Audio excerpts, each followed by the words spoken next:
Yeah, I can hear you. Can you guys hear Taylor? All right. So can everybody else hear me? I think so. Cynthia says she can hear me now. Yes, everyone's getting a yes. Okay. This is like Apollo 13. I love it. I love it. And you know what, guys? We did this on purpose because this kind of stuff always gets people more, it makes you want to hear people more. All right, let's start then. I think the reason why this happened, and for those of you just tuning in, like we just spent the last half hour trying to figure out how to work the audio on this. And that prevented John and I from being able to practice what we were going to do. So this is all going to be just, we're winging it here. I love it. It's going to come from the heart and, top of the mind. And usually that's a good recipe. So. Man, I love that mindset, Taylor. I love that, we take situations like this. No, I really mean this. And then we adjust and adapt, and it doesn't make us pessimistic, but we just, the obstacle is the way kind of thing. Yeah. So can people see John or they just see me?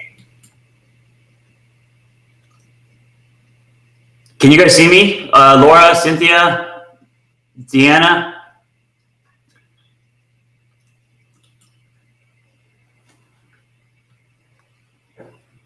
They just see Taylor. So John, why don't you set it over to your thing, so you're presenting, and then how do I do that?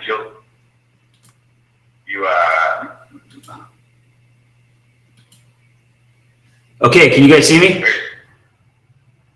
Yeah. All right, let's do it. Fuck technology, okay, man. Right. You go for it. Once we'll give it a couple more minutes. It's just 10 a.m. right now. You can handle the intro, say hi to everybody, and then I can take over the demo of what we're going to be talking about.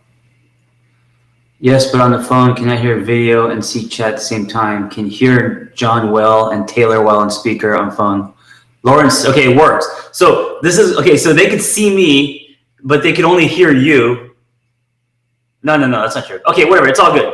I could switch it. If you want to be on the screen, Taylor, I'll just manually switch it over. Why don't you start and we'll talk about what we're doing, and you can switch it over to me when we're doing it now. Okay, cool. Fuck. Both of my hands are... All right, guys, welcome. We're going to talk about something pretty exciting and innovating, and it's this idea that we could use startup techniques and methodologies into personal growth. And I really feel like Taylor and I stumbled onto something that is extremely effective, and we want to share it with you guys. So I'm going to pass the ball to Taylor, and I'm going to have him talk a little bit about just some broad strokes about your story and your journey with startups, and why this new technique that we've created is going to be super effective and help people. Yeah, let's do it. So you want to switch it over to me? Yeah. Okay, here we go. And John, feel free to interrupt anytime. Sure. And ask questions. And everyone that's listening, feel free to ask questions and have comments in the chat box. So my name is Taylor Adams. I'm John Kim's partner in Shift. We are the co-founders. And John and I actually met doing CrossFit together a few years ago. And a little bit about my background is I've always been doing stuff with startups, so like entrepreneurial-oriented business endeavors. And over time, just learning about what it takes to build something out of absolutely nothing. So simply starting with an idea and a desire to build something, and then over time, in a short period of time, building it into something massive. A little bit about my personal story is, as a kid, I always felt like disconnected from the world and uncomfortable and fearful. And because of those feelings, when I turned 18 and found alcohol, I got really into it and proceeded to drink a lot until I was 26. And I decided to get sober at 26 and pushed all my energy into personal development. And I looked at my life as a fresh support foundation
Yeah, nice.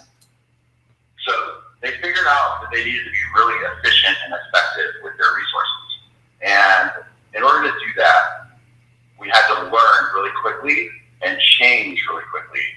And by applying the scientific method of experimentation and learning to building a company, they were able to accomplish things really quickly and really efficiently.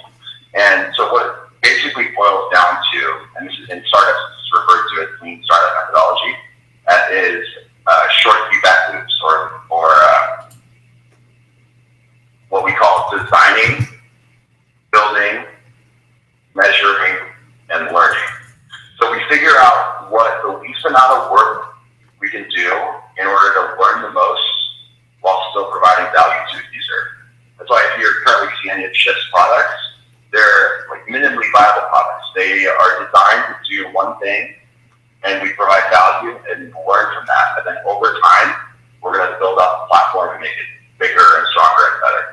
Now, the interesting thing about the design, build, measure, learn feedback loop is that it's actually also the way that humans inherently change. So we all have a universal process called the cycle of change that we all go through when we're experiencing change in our life. And I think that you guys will find that you relate to this and you find it pretty straightforward.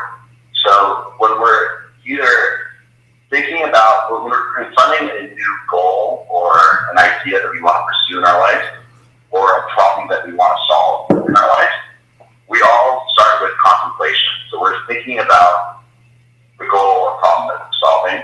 We're weighing out the pros and cons and deciding if it's worth pursuing.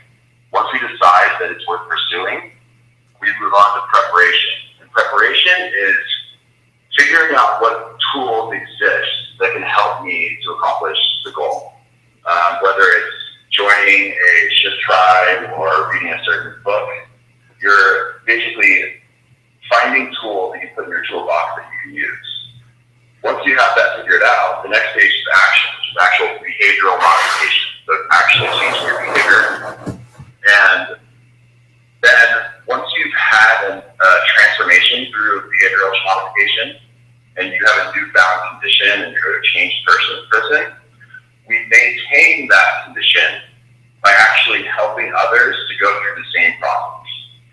Now, the cycle of change is really important to understand, because depending on where we lie in either contemplation, preparation, action, and maintenance relative to a specific goal, it's important to understand that there's different tools and procedures for each part of the cycle. So right now, the problem with the self-help industry is the vast majority of self-help programs are designed with the action stage in mind. Like if you think of addiction recovery facilities or programs, they're all designed with the action stage in mind. Get sober right now, do the 12 steps, these kind of things. The problem is only a minority of people are in the action stage at any given time. So it's important for us to know, all right, let's say I have a goal of quitting smoking. I'm going to spend a significant amount of time contemplating that. Like, do I really want to quit? Is this the week I'm going to quit? What's the date I'm going to quit? What if I just keep smoking for a while? Until at some point I'm like, all right, that's enough. I've had enough. I'm ready to move on from this. And I start preparing. And I read a book on quitting smoking, or I ask my doctor to give me medication, or whatever. And then once I feel fully prepared, I can jump into the action stage where I actually change behavior, and the maintenance stage where I can then help other people do the same thing. So it's very similar to the way we build startups in the lean startup short feedback loop, where we design, build, measure, and learn. And we modify our tools and techniques in order to do it really efficiently and effectively. Now, another thing about startups that is similar to self-help is that it requires a certain level of honesty and vulnerability.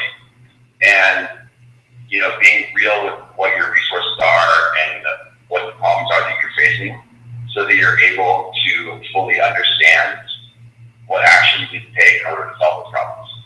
And so in life, that can be really challenging. There's in life there are a few things that are incredibly hard, like diamond, steel, and then the idea of knowing oneself, like understanding. And with startups, the goal is to deeply understand our users and empathize with their situation and understand what the pains are that they're experiencing and what potential gains are that we can help them promote. And by understanding this information, we can build products for them. The risk is that we build something that users don't actually want. And in order to mitigate that risk, we do our best to deeply understand them. So when we're approaching behavioral change or personal development, it's incredibly important to understand ourselves and be honest with ourselves and vulnerable and know our situation. So what's on the screen right now is called an empathy map. An empathy map is a tool that startups use in order to deeply understand our users.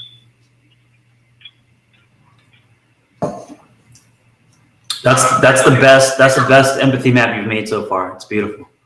You like that? Yeah, I love the face. Can you guys hear John while I'm presenting? Yeah, I think they can hear me. You know, some are having some trouble, but they're enjoying it. I'm getting a lot of comments. Do you guys have any? If you guys have any questions, just put them in the chat box now. I'll relay them to Taylor while he's presenting. I'm trying to see if there's nothing I can do about the audio right now.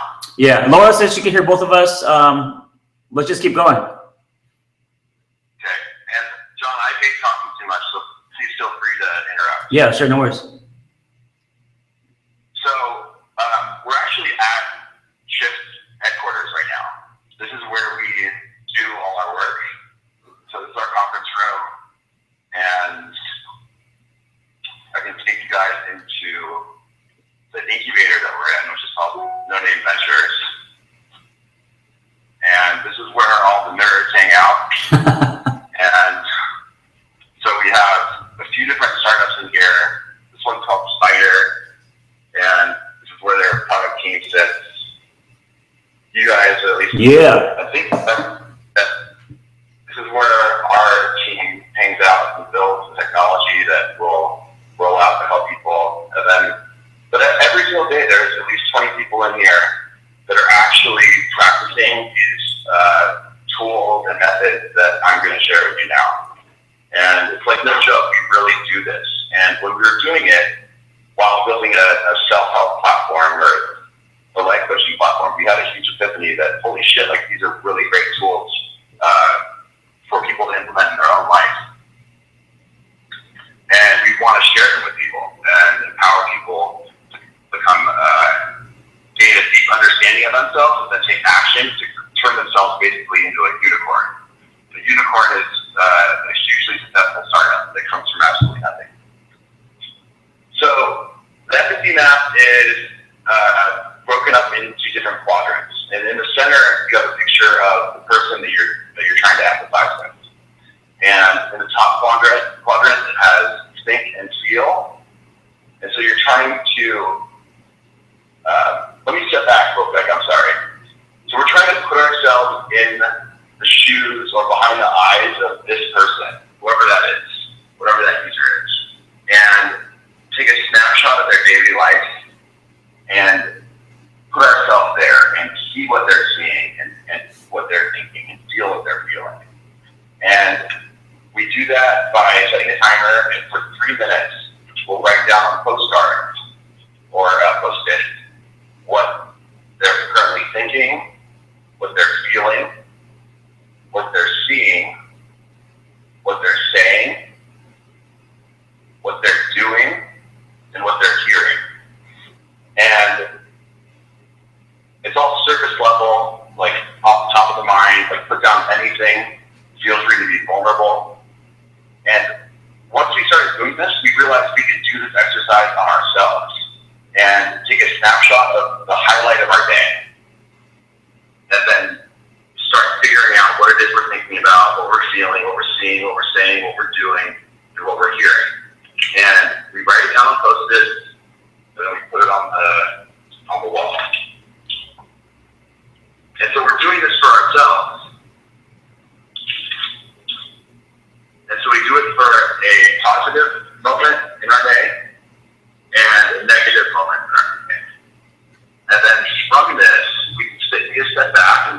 the different emotions, thoughts, sounds, sights, and behaviors that we practice or experience. And we can start to extrapolate themes. And these themes are categorized as the pains that we experience and the gains that we experience. And once we have those figured out, we can take a step back and look at it and figure out, what can I do to relieve my pains? And what can I do to promote my gains or the rewards that I experience in life? And with an understanding of what our daily pains are, our gains are, we can put together an action plan for things we can do to make life just better in general and make ourselves better. And it moves on to. So that's one intervention that we use to take a snapshot of the positive days in your life and then the negative, and the goal is to push everything toward the positive as much as you can. And of course, this is half, and the other half is sitting down and talking about execution plans and coming up with that plan. Okay, Taylor, next intervention. I wish I could do something about the echo. Yeah. We're going to have this webinar again, and we're planning on having a monthly workshop to actually do these techniques with people. Yeah, it's gonna be live, so we actually want to invite you guys to the studio. So we'll actually do it to your live. We have 10 spots in this conference room, and I think one weekend out of the month we're actually going to invite people to come in, and we'll do these exercises with John and myself, and create a plan of attack. So this is called, it's called a business model canvas, and the reason why it exists is because back in the day, huge companies would create 50-page business plans that totally mapped out what the plan of attack was for their company in order to achieve success. The problem with that is that nothing ever goes according to plan, and people know that, and so they just didn't even read it. It just became a stack of paper. They put a file in that. The solution to this is the business model canvas, which is a living, breathing document that you revisit all the time, and you update or stretch, and you adapt, iterate. And it's amazing how it lines up with just how a person is living. I mean, a company is just a system of people that have a goal, and you can just as easily isolate this business model canvas to your own lives. And so the categories that we have here are, over on this end, we have relationships. So the people in our lives that we communicate with or love or have friendships with. But it's not just people. It's your relationship with yourself, your relationship with your work, your relationship with charitable causes. It's whatever endeavors you have, the way you interact with the world, and the container or vessel that you do that through. And then, so once you categorize the important relationships that you have, you can identify what problems exist with those relationships. And usually these problems stem from the empathy map under the pain section. And you figure out what the problem is that's causing that pain. Once you have those listed and they're matching with the relationships, you can then identify what is a potential solution for those problems and list those out. Let me answer a couple questions real quick. So Julie says, does that say value proposition? Yes, that says value proposition. It might be a little blurry because of the webcam. And then Cynthia asks, so our project is our lives. Yes, so the startup that we're running through the system is your life.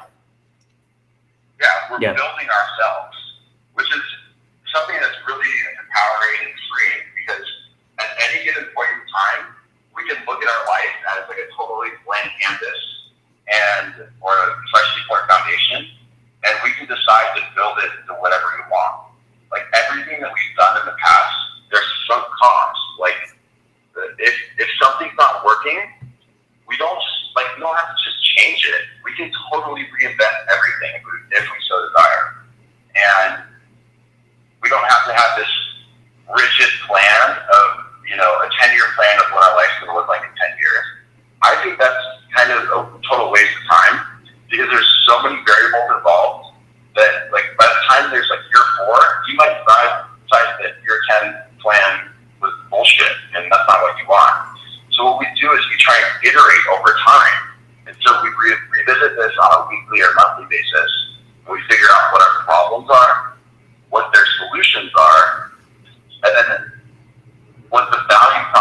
is that they create.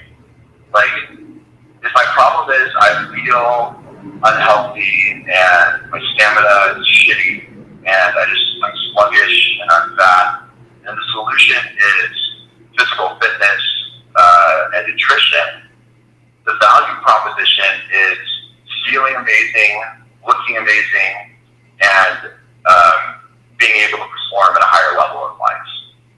So if that makes sense, you can apply that same formula to all the different relationships you have in your life, where you identify a problem, identify potential solution, and figure out what the value proposition that those two create. And then it's important to understand, so what are our strengths and what's our unfair advantage to life? What makes us unique and powerful? And this is important because it determines unique solutions that we can implement. So am I creative? I'm artistic. I have a master's degree, or I'm really good with people. I'm very caring and empathetic. It's important to identify those for ourselves because that empowers us to solve problems in our own unique ways. Once we have this mapped out, and we have all our relationships, the problems, solutions, value props, then we can identify what sacrifices we're actually going to make. And so in business terms, this would be what are the costs of doing it? The cost of me implementing a fitness and nutrition program would be that I no longer have the ability to eat like desserts or take out. And that's a real sacrifice. And then we map out what the rewards are, or a business would be revenue. And see the overall picture of our plan. Is that resonating with you guys? Yeah, you guys have any questions? Oh, let me flip it real quick. So far, do you guys have any questions about any of that? We just took you through 2 interventions that we use in startups that we're going to apply to your personal growth. So the empathy map, and then now the life model canvas. If you guys don't have questions, we're going to move on. All right, Taylor, go ahead. Next one. Cool. So when we think about relationships, and we're not just talking about with people, relationships can be with any noun, people, place, a thing, an activity. Those are the things that we find meaningful in life, meaning the things that we are committed to, have value for, and are driven towards. And research indicates that meaning is actually hardwired into our biology. It's a primal drive that we were all born with and that we all pursue. And it's the whole thing about like, well, what is the meaning of life? Like, I need to find meaning, or in some cases, my life feels completely meaningless, which is totally okay. We can fix that. The life model canvas helps us to identify those areas of meaning. And once we've done that, we can take an honest look at them and see where we're currently at with it. So with every item of meaning, let's say it's family. Here's the thermometer. And what it's going to show is where my current state in that meaning category. So let's say it's family. I have an ideal of what I want my family to look like, or how I want to conduct myself with respect to my family. And then I have, somewhere below that, I have the reality of my situation. Like, the family life is tough. Like, I wish we all got along, but the reality is we don't, and there's fighting. So, the disparity between your ideal in that meaning category and the reality of your situation is the source of stress and pain in your life. So, the larger that is the more insecure you feel about it, the more stress you feel towards it, and the more pain that it is caused from. Now, what's really cool is that the size of the disparity is much less important and less impactful than the relative motion of your real. If your reality is progressing towards your ideal, then the byproduct of that is happiness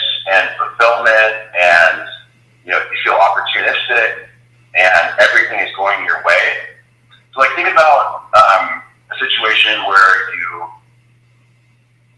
kicked ass and you reached a goal that you wanted, or like you killed a business meeting, or you helped somebody in some way, and you're like driving home from that experience, and just the feeling, like every song that comes on the radio is a perfect song, and you can't help but smile, you can't help but see like birds chirping and see the beauty in life. That is the feeling of meaning fulfillment. It's the byproduct of forward progression towards your ideal. And so if we know what the meaning category is, like my career, we know what my ideal is, like where do I want to be in my career, and we're realistic about what the reality of our situation is, then we can actually do something about it. So the best entrepreneurs in the world are the ones that see a situation for what it is, and then see what it could be and how it should be different, and then they take rigorous action in order to make it so. And that's the formula for building your life into whatever you want it to be. And so once we identify the meaning categories, we can create like a meaning profile or an action plan that's really simple. So let's say that my main meaning categories in my life, and this is my meaning profile. So I'm being vulnerable with you guys. My main categories are family, career, self-betterment, and health. Now, there could be a lot more. Like any one person usually has about 6 categories, and then within those categories, there's anywhere from 20 to 30 subcategories. But it's also important to understand like which ones you're actually focusing on. Most entrepreneurs pick 3 things to focus on, and they only focus on those things at any given time. Because if we spread ourselves too thin, then no progress really takes place. So let's look at family on my meaning profile. Remember, my goal is to progress toward my ideal and receive the byproduct or reward from that as meaning fulfillment or joy and happiness. So within the family domain, I am currently a son. Like I have parents, and they're still with me. And so what I want to do is figure out what behavior can I practice that gets my real of being a son closer to my ideal of how I want to be a son. And right now I just have a simple behavior of checking with mom and dad weekly and just communicate with them. And that's not some daunting task, but like the reality is sometimes I go 2 weeks without calling my mom, and then our relationship isn't as strong as it should be. So I'm also a brother. I have 4 brothers, and I have an ideal of the brother I want to be, and I have the reality of my situation. And right now, the behavior that I want to practice is helping my brother Chris with the current goal that he's working on. And then it says husband. Now, I'm not currently married, but that's not a problem. I have an ideal of being a husband one day. And if I have an ideal of being a husband one day, then I should act as if I am that husband. Because water seeks its own level, meaning that if I'm sick and I have problems and I'm the negative person, and the reality is I'm going to attract a person that's sick and have problems and a negative person. In order to attract what we want, we have to be that. So the idea of water seeking its own level. So I've listed husband as a subcategory in family, even though I'm single right now. And my behavior in this is actually currently I'm in the attracting the right partner tribe on shift. And so that's an easy behavior that I just take part of, and it happens naturally because that's the way we designed it. So then self-betterment is an extremely meaningful thing in my life and something I focus a lot of time and energy on. The subcategories for me are sobriety. I've been sober for 6 years, and my behavior is going to AA meetings. Education, importantly, I love learning. Right now, my behavior is reading about Stoic philosophy. Mindfulness is important to me, cultivating my own self-awareness and empathizing with myself, understanding myself. And my behavior right now for that is transcendental meditation daily.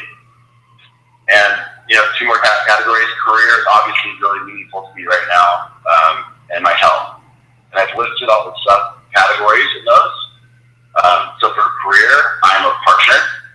So in my behavior is talk to John Kim about personal life daily. So don't just talk to him about business, talk to him about how he's doing. Because there's more to being a business partner than just business, about life. So I'm also an employer, and so part of that is spending time with my employees and getting to know them as well. And once I have this action plan, I can practice these behaviors and measure if they're actually having an effect on my overall well-being, if I'm progressing towards my ideal. Now, if the behaviors aren't working and I'm not progressing, great. That takes us back to our feedback loop of design, build, measure, learn. So I've just designed all the behaviors. I'm going to practice them. I'm going to see if they've changed my overall state and how meaningful my life is. And I'm going to learn from that. And if they don't help me as much, I'm going to change the behaviors. If they are helping me, I'm going to refine them and figure out how I can be even stronger. And so those are some of the basic things that we're going to work on during the 2-day workshop that we're going to offer. And the really cool thing about this is the change happens incredibly quickly. Like implementing these tools, you can totally transform your life in less than 30 days. And it's not as daunting or as hard as most people think it is. Yeah. A couple questions, and I want to say something. Jump in. Yeah, sure. I just want to say one is, I've been in you guys know I'm a licensed marriage family therapist and a life coach, and I've been doing in this business for over a decade. And every time I see this, whether Taylor's presenting it or I'm running it through my head, I just get more and more excited about it because it's such a fresh way for us to redesign our life. I really believe that our potency in life is about how you design it. Because if you design your life a certain way, all you have to do is live and you naturally grow. So it's very sustainable. That being said, everything that we just talked about or Taylor talked about, they're just ideas until you execute them, until you actually sit down and implement them. And they're difficult to do by yourself, but we believe that, through a workshop and us, Taylor and I guiding you, that's where I think it could be really powerful. Laura says, guys, this is amazing. Julie says, question, is there a specific way to connect these different maps on each whiteboard, or are they meant to be used separately? Yeah, so I can answer that. Okay. Do you want to switch it back over to me? Yeah, good. So the order that I did them in is actually the way that they're connected. So in first designing our life, we're going to take an honest look about what our life currently looks like. So in order to do that, we're also contemplating what it looks like and what our current pursuits are and what we're considering changing. And then so we take a snapshot of the current situation in that area. So designing, I want to live a life where I'm not a smoker because I'm currently a smoker. That's something I'm currently going through. So I'm contemplating quitting smoking. And now I'm going to do a snapshot of my life. And first I'll focus on the negatives. And so right now I'm going to picture myself sitting in my car on my way to work. And so what am I thinking and feeling? I'm stressed out about the current endeavor with the company, or I'm worried about making payroll this month. And what am I feeling? I'm optimistic and excited, but I'm also scared and feel a little bit of imposter syndrome. Like, who the hell thinks I'm the one? I'm capable of doing this. What am I seeing? I'm seeing my pack of cigarettes in my center console. And what am I saying? I'm saying things to myself. But then there's what am I doing? And I'm lighting up a cigarette. I'm having a cigarette. And what am I hearing? I'm hearing to myself that I need to quit at some point. And what am I feeling? My lungs hurt. And so what I do is then extrapolate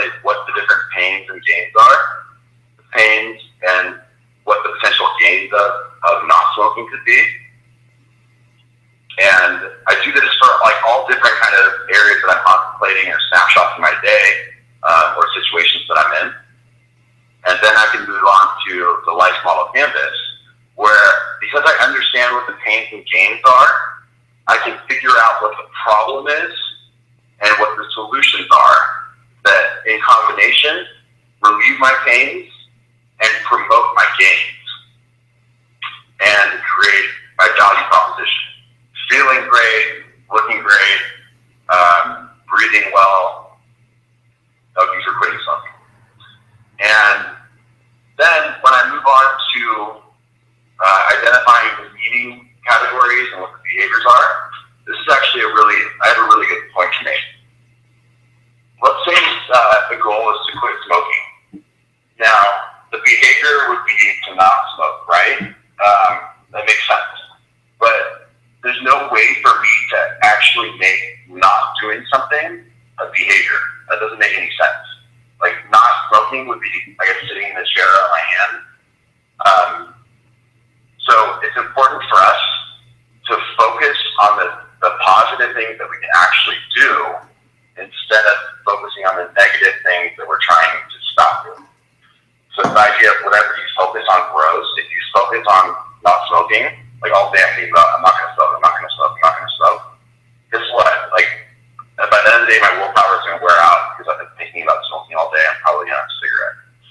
So in application, the idea of quitting smoking would actually fall under my health section, and it would be finding replacement behaviors for that smoking. So fitness, like working out, nutrition. Rather than eating a cigarette, or rather than smoking a cigarette, I'm going to eat a carrot instead. So you replace the unhealthy behaviors with positive behaviors that promote growing to your ideal in any meaning category. Does that make any sense? Yeah, it makes sense. And people, it seems like they like it. Cynthia says it's also important to recognize that we can fall out of maintenance at any time if we don't keep up the action, which is true. So, guys, here's the thing. Taylor just gave you a super quick snapshot of workshopping this and turning your life into a startup. And I know that can sound a little gimmicky, but there's substance behind this. And that's why we wanted to show you in the webinar. There's a difference between listening to a song and going to the concert, right? The experience is night and day. And Taylor and I, middle of May, we're going to present this live to you guys. We want you guys to come to our concert. We're only taking about 10 to 12, Taylor, for our first one. Yeah, no, we have 10 seats in this room. Yeah. And I want to keep it small so that we're able to focus on everybody and everyone gets a chance to do their own empathy map. Right. And you know what? I want one more point I want to make about empathy mapping. Go ahead. And then one answer to a question from where to go. Cynthia said it's important to recognize that we can fall out of maintenance at any time if we don't keep up the action. Mm-hmm. That's true, but let's say it's in the health and fitness arena, and I've been going to CrossFit, and I've just gone to it consistently, and now it's just part of my routine. It's intuitive. I just go. I don't have to think about it. I don't really have to focus on those behaviors anymore. It's just part of my life. And then that's when I transfer into the maintenance stage of the cycle of change. And actually, the best way to maintain a condition is to help somebody else go through the same process that you went through. So that's why we designed the Shift platform the way we did, is because once you go through a certain, once you overcome a certain obstacle or find a newfound condition or make a change, the best way to retain that change is actually to help other people to go through that same experience. So be vulnerable with your own story and empower them to have the same effect. You see this model being used in AA with once you get sober, you sponsor somebody else that wants to get sober and you help them do the same. And that's how you actually retain your sobriety. Awesome. So, one more thing. Yeah. What happens if you go through you end up at your life model canvas, your business plan for living, and you're like, well, that's really fucking boring. My life is not that exciting. This isn't what I want it to look like. Or like you can't even figure out what to put on there. There are situations, and I've been there before, where life can be utterly meaningless. You can't, there's just nothing that excites you. You don't know, you don't have a direction, you feel lost, and you don't even know where to start. That can be it makes it almost impossible to do this, right? Like you can't figure out what areas in your life are meaningful and what behaviors you practice to get to your ideal, because you don't even have like a real, there's no starting point. And so the best tool that we have to overcome this is actually emulation. So the idea of finding somebody else that you respect and you think they're great and you're attracted to, and figuring out what they think and feel and say and do and hear, and what pains they experience and what gains they experience. And so we do an empathy map on people that we want to emulate. And it doesn't have to be one person. It can be a whole suite of people. So like identify 5 people in your life that you respect and love and would love to be more like them, and do empathy maps on each one of those. So what are the gains that they create? What are they doing to create those gains? And then we don't have to just copy one person to be them. We didn't have to be a smorgasbord of like all their different components, and then create our own life model canvas based on the people that we want to emulate. And once we start emulating them, doing what they do, we start to realize that we have a lot of things in our life that we find meaningful, and we're experimenting with them and creating a reality around them and getting closer to an ideal through the behaviors that we believe that they probably practice in order to do that. So it's a really good way to completely transform like what may feel like a meaningless life. Awesome. So guys, if you're taking notes, let me switch back real quick. If you're taking notes, I'm like the camera guy, the sound guy. This is hilarious. If you're taking notes, Taylor actually spent a lot of time and he created an ebook. It's like 30, 40 pages. It's great. I've already read it. So we're going to give you guys that ebook. It's also going to be the syllabus for our course. And again, this is also very solution focused, right? Solution focused is a type of it's a type of therapy which is proven. And I love solution focused because it's all about solutions and execution. And this is very much in that arena. I'm going to put the link here. I know, Laura, a couple of people said that they're in. Here's the link if you want to jump in. We're only taking a few. It's in the chat. I'm going to email you guys this video, the ebook, and the link. We're going to do this in about a month, right, Taylor? I think we said the weekend of the 15th. Yes, the May 15th gives you guys some time. We want to do this in person because it's going to be the most effective, you know, and that's how we're gonna launch. And then you guys get to come and hang out with Taylor and I for the whole weekend. It'll be intensive, and we're gonna have a great time. And you can see the headquarters of Shift and all that too. It's downtown Los Angeles. Cool. And I think a lot of the people on the Shift team, like the developers and the product manager, Julie, they're going to sit on this ticket with you guys as well, which will be fun. Yeah. And we're actually building technology around these things, especially the meeting profile, and figuring out what your meeting categories are and behaviors, so they can have a daily to-do list and just check those items off once you complete it and monitor progress over time. So they're going to sit in on this because they're currently building it. We're planning on doing the workshop monthly, and eventually hoping to have it be all over the world or in every city. So right now, you would have to fly in and stay at a hotel for Saturday night. With that said, if you are not fully satisfied with the workshop and feel like it's been transformational for you, we will 100% give you back all of the money that you paid for it. In the future, the workshop is going to be $2,000 for the weekend. But right now for you guys, we're going to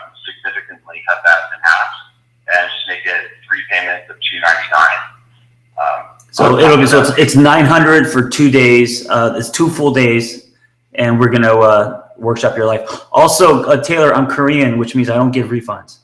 So we're gonna have to talk about that. Guys,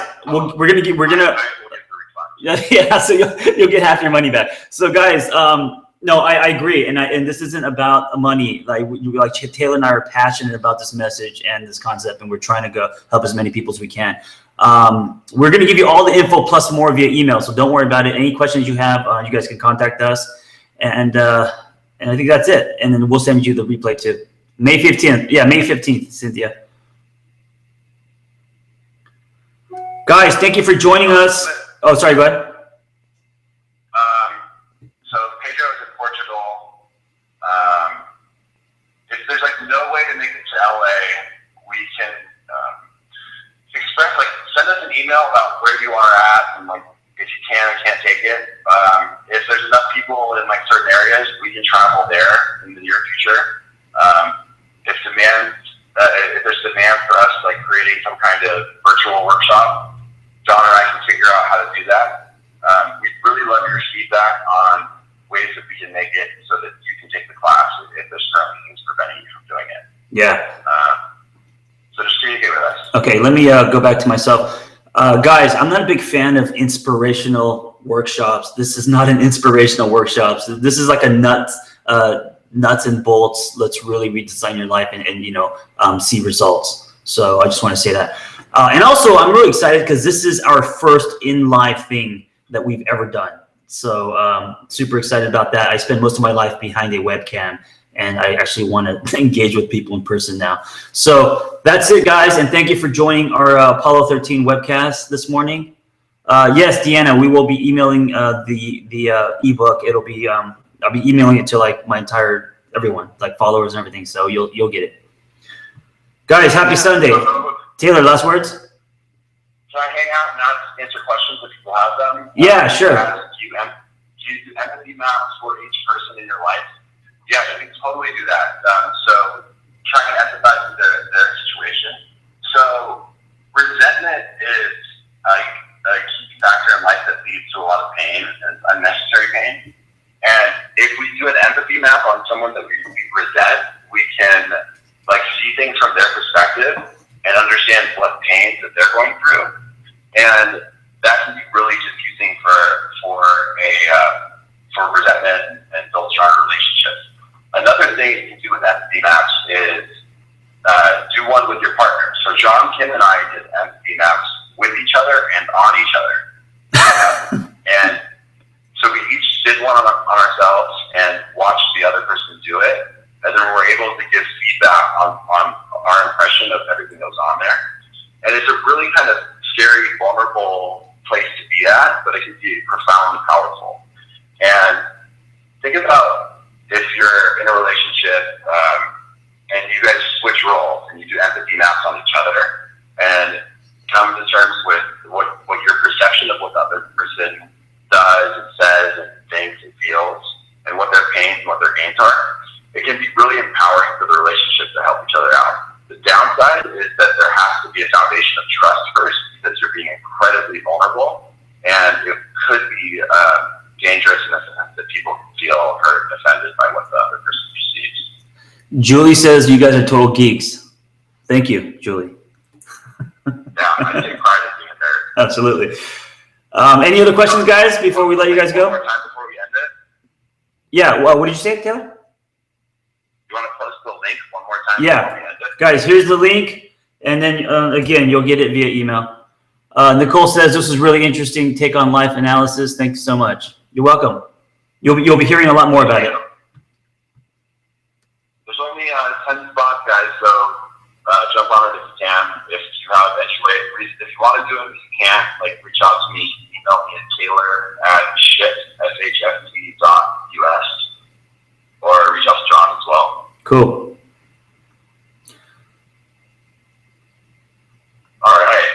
All right, guys. Happy Sunday. Taylor, thanks. Thank you, guys. Have a good one. Thanks for the presentation. It was great.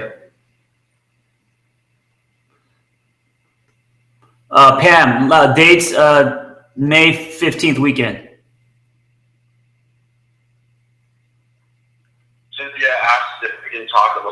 about what Shift is? Okay. Yeah, I can definitely do that. I'll hang out. Sure. So, is that okay, John? Yeah, of course. Okay, so Shift, it was birthed by John Kim doing the Catalyst course and training life coaches. But it was only one side of the whole equation. For a life coach to be helpful, there has to be people to help. And so we built Shift as a platform in order to do that. And the cool thing about Shift is that the technology is actually built around the cycle of change. So when you decide to become a shifter, and like let's say right now you join the large Shift community, either this is a secret one on Facebook or the open one, you could be in a state of contemplation about different issues. And you decide to be vulnerable with a group of people. We're a tribal species, we're a herd species, we don't do things on our own, so it's important for us to interact with other people about what we're going through and seek out not just advice, but perspective. A really important thing is understanding that you are not alone in what you're experiencing. I have a concept called terminal uniqueness, where when we're experiencing personal problems, oftentimes we feel like we're the only one that's experiencing that, and then therefore we're somehow flawed or different than other humans. We're inherently flawed. And that's like such a lie and a barrier to personal growth. And to come into the Shift community and be vulnerable and contemplate a change, one of the first things that you realize is that you are not alone. Like, there are other people that are going through the exact same thing as you are. And once you figure out, like, okay, this is what I want to tackle right now, I want to make my life better in this area, you're able to see what resources exist. So you're preparing by seeing what Catalyst coaches specialize in that area, and you're seeing what tribes are being offered in that area. And then the final step of preparation is actually joining that tribe. And then within that, once the tribe experience is started, that's where you can start your action phase and begin to implement behavioral change or just actively contemplating it. So that in order to get too complex, there's actually mini cycles within each category. So you can be in a tribe and still be contemplating and viewing other people going through their experience, what they're learning, if you're not comfortable with actually modifying behavior. And then once you've made a change in the tribe and doing one-on-ones with a coach, and you're ready to maintain a newfound condition, like I've said repeatedly today, the best way to maintain that condition is to help other people. And so that's why we built in the Catalyst certification, so you can actually re-enter the cycle of change, not only as somebody who's continuing their journey of self-betterment and refining their own behaviors, but as somebody who's helping other people to go through the same process that you just went through and avoid like common pitfalls that you learned through your experience, and giving them the tools that you picked up along the way. So that's the whole basis of Shift and how it works. Awesome, thanks. All right, guys, anything else? Nope. All right, guys, happy Sunday. Taylor? That was fun. Yeah, absolutely. Thank you. Talk to you guys soon.